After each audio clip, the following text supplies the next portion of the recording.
brevity, quite busy with other business. Thanks to the brilliant idea of these two eminent statesmen, all the Piedmontese mama's boys and beardless Friulian conscripts, who just the night before had enjoyed the crisp fresh air of their mountains, suddenly found themselves painfully short of breath, huffing in their temporary lodgings in towns that stood barely a yard above sea level, among people who spoke an incomprehensible dialect consisting not so much of words as of silences, indecipherable movements of the eyebrows, imperceptible puckerings of the facial wrinkles.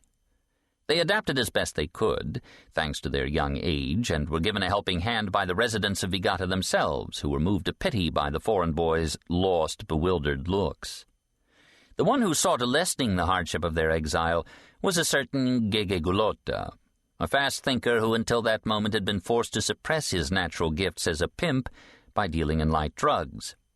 Having learned through channels both underhanded and ministerial of the soldier's imminent arrival, Gege had a flash of genius, and to put said flash to work for him he had promptly appealed to the beneficence of those in charge of such matters in order to obtain all the countless convoluted authorizations indispensable to his plan.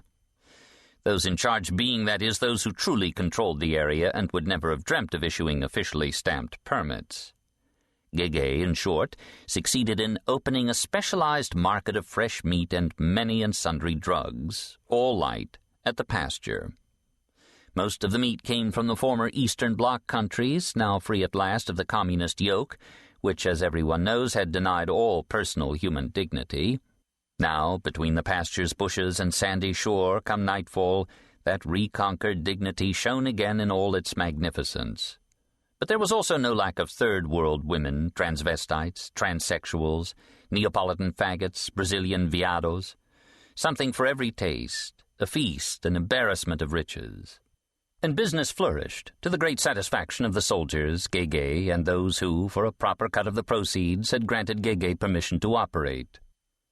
Pino and Saro headed toward their assigned work sector, each pushing his own cart. To get to the pasture it took half an hour, if one was slow afoot as they were. The first 15 minutes they spent without speaking, already sweaty and sticky. It was Saro who broke the silence. "That Pecorilla is a bastard," he announced. "A fucking bastard," clarified Pino.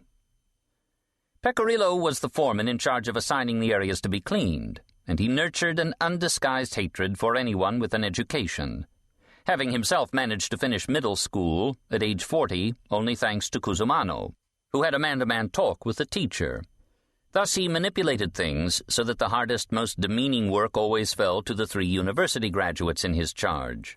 That same morning, in fact, he had assigned to Chico Loreto the stretch of wharf from which the mail boat sailed for the island of Lampedusa, which meant that Chico, with his accounting degree, would be forced to account for the piles of trash that noisy mobs of tourists, many-tongued yet all sharing the same utter disregard for personal and public cleanliness, had left behind on Saturday and Sunday while waiting to embark. And no doubt Pino and Saro, after the soldiers' 2 days off duty, would find the pasture one big glory hole.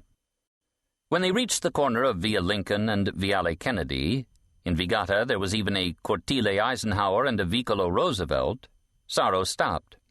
"I'm going to run upstairs and see how the little guy's doing," he said to his friend. "Wait here, I'll only be a minute." Without waiting for Pino's answer, he slipped into one of those midget high-rises that were not more than 12 stories high, having been built around the same time as the chemical works, and having just as quickly fallen into ruin when not abandoned altogether.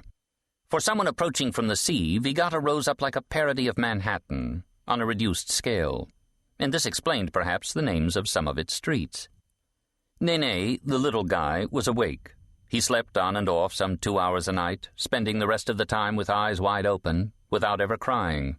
Who had ever seen a baby that didn't cry? Day after day he was consumed by an illness of unknown cause and cure. The doctors of Vigàta couldn't figure it out. His parents would have to take him somewhere else, to some big-shot specialist, but they didn't have the money. Nene grew sullen as soon as his eyes met his father's, a wrinkle forming across his forehead.